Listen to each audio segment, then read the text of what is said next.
Pessoal, tudo bem? Eu sou Eduardo Camargo, professor de Biologia, e estamos aqui para comentar aí a prova da Universidade Federal do Paraná de 2023/2024. Então, temos aqui a primeira questão, que trata basicamente, o grande tema desta questão é a ecologia, né? Sempre muito aguardada nas provas da Universidade Federal, é a área mais cobrada dos últimos anos, e não seria diferente, né? O entendimento de que a gente teria questão de ecologia nesta prova. Então, ele aborda aqui o conceito de dieta saudável planetária, né? Um tema aí mais recente aí, do ponto de vista do estudo do fluxo de energia, né? Então, foi colocado aí, ó, introduzido pela Comissão IT-Lancet, surge para defender mudanças no sistema agroalimentar global. Dentre as mudanças defendidas, destacam-se aumentar o consumo de alimentos de origem vegetal e diminuir drasticamente o consumo de alimentos de origem animal, como a carne vermelha. Esta mudança contribuiria para a redução do risco de mudanças climáticas, redução da erosão da biodiversidade e poderia atender com maior segurança as projeções de crescimento populacional humano. Considerando as informações apresentadas, assinale a alternativa correta. Então, letra A. Comparando um ecossistema marinho composto majoritariamente por algas com um ecossistema composto por uma floresta tropical, este último apresentará relativamente maior produtividade devido à maior biomassa presente nesse ecossistema. Então, na verdade, é uma questão que trata aí de fluxo de energia, produtividade primária bruta, produtividade primária líquida, né? Então, são conceitos que nós trabalhamos também na aula de sucessão ecológica, né? Que seria uma forma de comparar as diferentes comunidades, né? Então, ele coloca que este último apresentará relativamente maior produtividade devido à maior biomassa presente neste ecossistema. Ao meu ver, aí a alternativa, ele não especifica que tipo de produtividade, né? Porque uma floresta, por exemplo, ela pode ter uma alta produtividade bruta, porém ele tem uma baixa produtividade líquida, né? Então, e ele não especificou aí o tipo de produtividade, e ele apenas justificou devido à maior biomassa presente nesse ecossistema. Mas, volto a dizer, não há uma especificidade. Na letra B, a energia disponível para os consumidores primários pode ser medida pela produtividade primária bruta. Ó, aqui ele especifica. Ali em cima ele não especificou, né? Então achei que seria temerário aí o entendimento da letra A.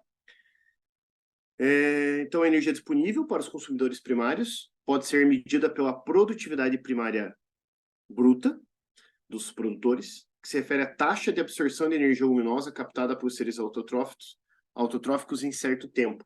Na verdade, a produtividade primária bruta se refere à produção de biomassa e de carboidratos com capacidade para liberar energia, né?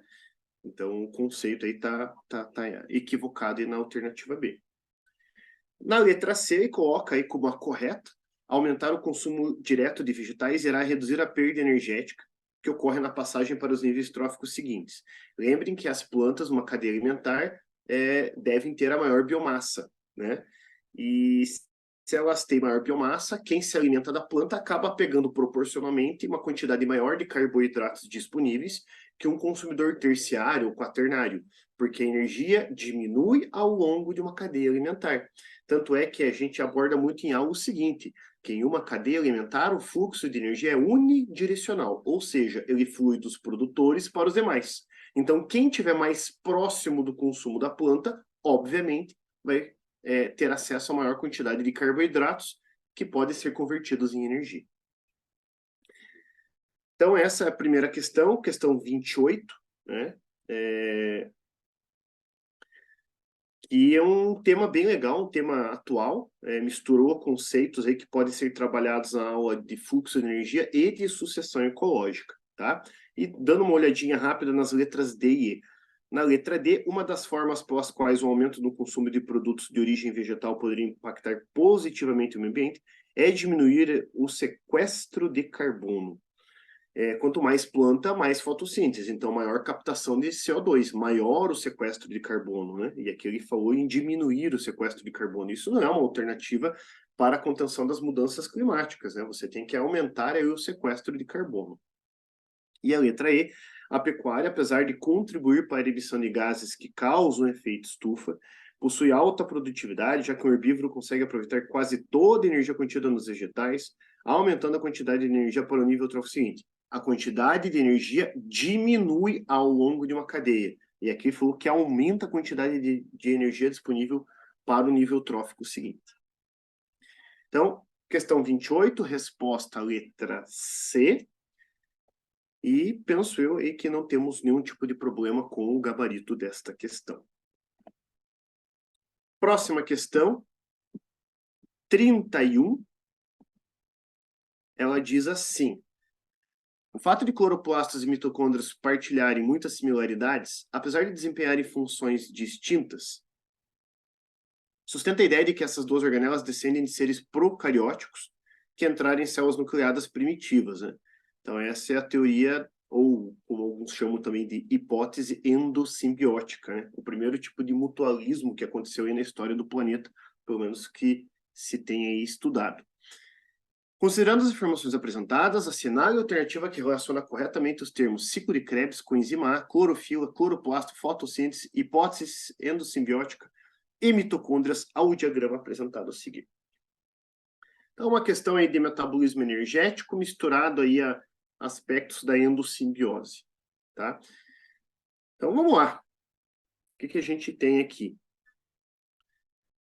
Se eu chamo isso aqui, então, de, por exemplo, cloroplasto, isso aqui eu vou chamar, então, de mitocôndria, que são as nossas duas organelas que possuem DNA próprio e que teriam sido englobadas, né, ou fagocitadas aí há bilhões de anos atrás, possivelmente, tá?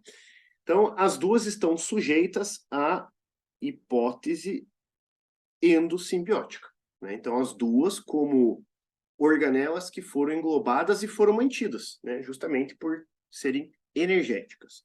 No que tange ao cloroplasto, esse cara aqui, ele armazena um pigmento que dá cor verde para a planta, que é a clorofila.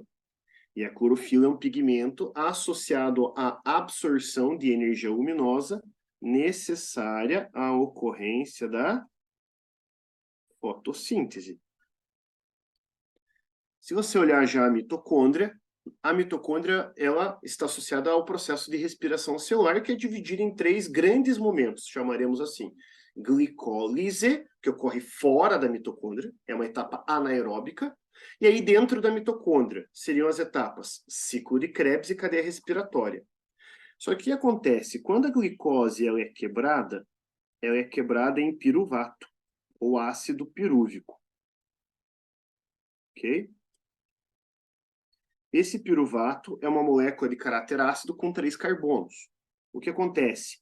Neste momento, há uma liberação de gás carbônico e o componente que sobra é chamado de acetilcoenzima A. E esse é um cara de 2 carbonos, portanto, né? Porque um carbono foi liberado, o piruvato tem 3 carbonos, um saiu na forma de CO2, ficou 2. Esse cara de 2 carbonos a gente chama de acetilcoenzima A. E é este cara que entra na mitocôndria, onde sofre uma série de reações cíclicas que configuram o ciclo de Krebs. Então, aqui nós teremos então a coenzima A, o acetilcoenzima A, e aqui o ciclo de Krebs. Aí, se tivesse mais uma caixinha, provavelmente faria uma referência à cadeia respiratória. Então, portanto, aí sem nenhum tipo de comprometimento, chegamos aí, de fato, à letra A.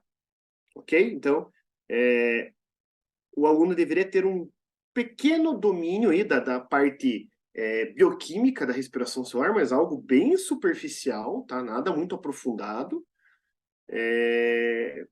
E lembrar aí que cloroplastos e mitocôndrias possuem DNA próprio, né? Tem ribossomos, tem organelas tem estrutura bacteriana, né? Tem uma estrutura bacteriana em dupla membrana, então configurando essa hipótese endossimbiótica. Tá? Questão 31, muito legal essa questão. Achei bem interessante, uma questão nível aí bastante adequado ao exigido pela UFPR. Próxima questão é a questão número 32.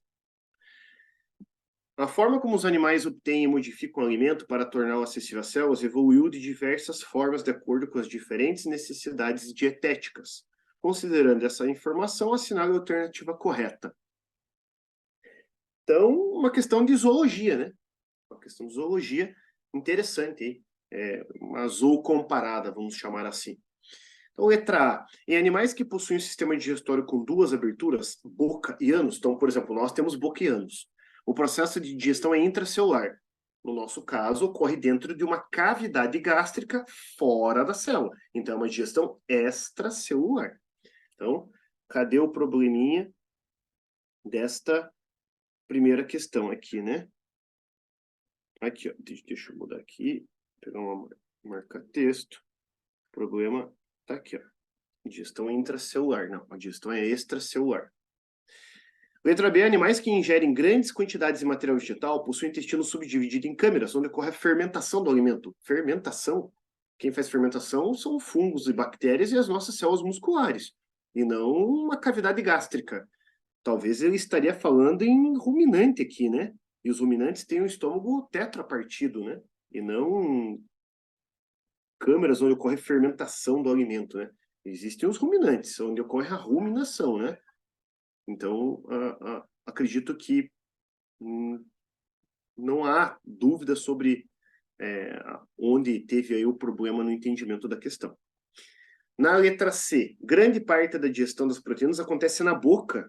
Não, grande parte da digestão ocorre tanto no estômago, com a ação de uma enzima chamada pepsina, quanto no duodeno, sob a ação de algumas enzimas, entre elas a tripsina. Então, nós temos digestão no estômago e no duodeno. Na boca, digestão do amido. D de dado ele coloca como a correta. As aves desenvolveram um sistema digestório adaptado para alimentos não mastigados, com a presença de proventrículo e moela. Moela é o local onde o alimento é amolecido, né? E triturado. E a letra E. Plateumintos parasitas como as tênias possuem sistema digestivo com boca e ânus. Plateuminto é sistema digestório incompleto, então boca apenas, né? Então, com boca e ânus, boca apenas, sistema digestório incompleto. Então, até aqui, acredito que a prova pode ser considerada uma prova aí com nível de resolução acessível, sem grandes dificuldades.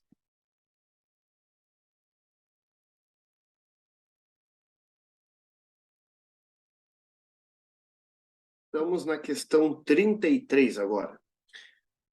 Uma questão que trata de doenças, e questões que tratem de doenças sempre são esperadas, de certa forma, nas provas da Universidade Federal do Paraná, né? Sejam essas doenças virais, bacterianas, causadas por protozoários ou fungos, ou até as verminoses, elas são recorrentes nas provas, né? Então não é uma surpresa que a gente encontre uma questão como a 33. Doenças transmissíveis são causadas pela transmissão de agentes patogênicos para um hospedeiro. As inter-relações entre hospedeiros, vetores, agentes e ambiente definem a estrutura epidemiológica dessas doenças. Considerando as informações apresentadas, assinale a alternativa correta. Letra A, apesar do sarampo estar erradicado no território brasileiro. Então, primeiro erro aí, vamos chamar assim, né? Sarampo não está erradicado, né? Então, temos um problema com o sarampo, né? Ultimamente, a cobertura vacinal caiu, né? Nos últimos anos, aí, nos últimos 5 anos, de uma forma acentuada até, e isso resultou no retorno desta doença, né, no território. E saneamento básico não é medida eficaz para prevenir transmissão do sarampo, né? O sarampo é transmitido por gotículas de saliva expelidas pela tosse, espirro, falo, enfim. Os principais vetores da febre oncosa são vírus, do gênero Rickettsia. Serão bactérias, né? E não agentes virais. Letra C, o ser humano é o vetor da malária.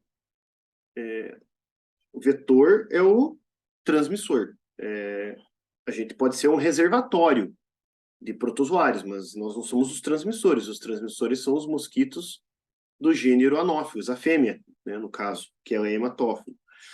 E isolamento individual, né? Isolamento individual não é efetivo para você prevenir a transmissão da malária, e sim o combate ao mosquito transmissor.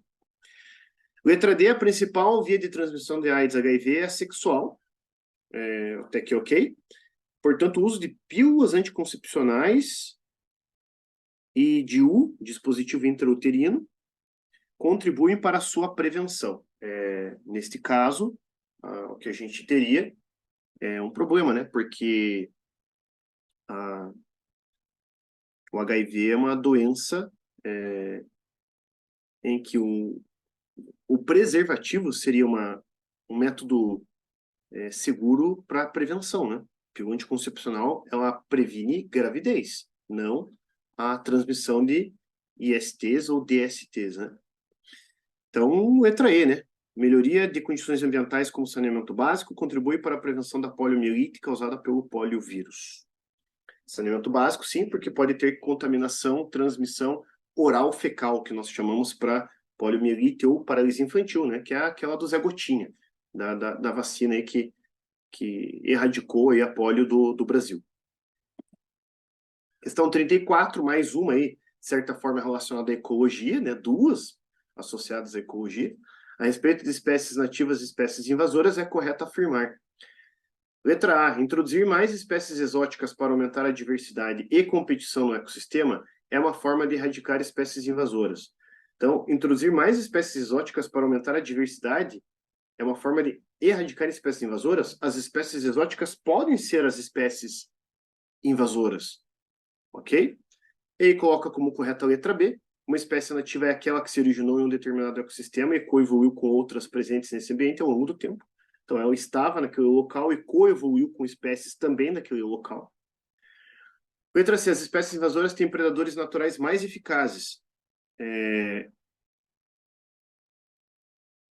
As espécies invasoras normalmente não têm predadores, né? Elas chegaram para um local pelo qual elas não serão predadas. Então, elas acabam tendo vantagem competitiva.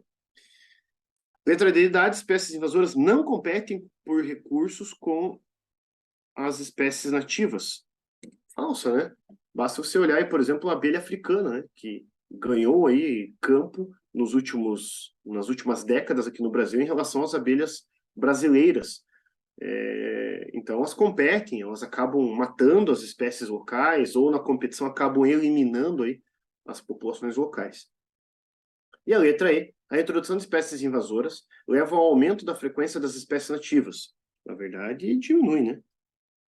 Diminui a frequência das espécies nativas, porque normalmente elas tendem a não ter um predador para elas e, com isso, conseguem ter vantagem sobre as espécies locais. Então, questão legal, questão direta, bem perfil da Federal, né? Um enunciado diretão, conteudista, sem muita contextualização. Questão 35. Assinale a alternativa que ilustra corretamente o processo de seleção natural. Então, Darwin e a sua contribuição junto com Alfred Russel Wallace. Peixe sofre mutações no seu código genético. Lembre que o código genético não pode ser alterado. Então, você não tem alterações no código genético, que é representado por uma tabela, né? Você pode mudar o patrimônio genético ou o genoma, mas não o código genético, ele é inalterado. Inclusive, ele tem uma propriedade chamada que ele é universal, ele é o mesmo para todas as espécies. Letra B, o clima árido gera alterações na sequência de nucleotídeos de DNA das plantas para que, quem é meu aluno, sempre eu cito assim nas aulas, as mutações não ocorrem para, elas ocorrem. Então, gera alterações também está direcional, quando as mutações não são direcionais, e aqui ele coloca, né, para que estas passem a suportar, as mutações elas não são objetivas, né, elas ocorrem, se vai dar certo ou não é outra história. Letra C, em florestas densas de comunidade clímax, só mais uma relatando aspectos aí de sucessão ecológica, a seleção natural é aleatória. Não, a seleção natural ela atua escolhendo indivíduos com características mais vantajosas. não é o acaso. Ok? Pragas agrícolas mutam seus nucleotídeos para, de novo, elas mutam para. As mutações não são propositivas, elas são aleatórias. Então, por eliminação, temos a letra E. Numa epidemia de um vírus letal, sobrevivem e se reproduzem os portadores de alelos que apresentam resistência ao vírus. Então, são os indivíduos mais adaptados. Naturalmente, eles já são mais adaptados àquela condição. E com isso, eles sobrevivem e deixam mais descendentes já com aquela característica. Ou seja, levam ao aumento da frequência desses alelos nas gerações seguintes. E para fechar aí a nossa correção, a questão número 36. A respeito dos mecanismos de transporte de moléculas e íons através da membrana plasmática, é correto afirmar. Então, uma questão de citologia, normalmente, ou é organela ou é membrana. Não foge muito disso, né? Temos como resposta aí o gabarito a letra A, na difusão simples, que é aquela em que o soluto atravessa os fosfolipídios, não é isso? Do meio de maior concentração para o meio de menor concentração. Ocorre o movimento de moléculas diretamente através da membrana, isso mesmo, seguindo seu gradiente de concentração e sem o auxílio de proteínas transportadoras. Então, se nós temos o modelo do mosaico fluido, a gente teria uma estrutura assim, né? Fosfolipídios, proteínas integrais mais fosfolipídios.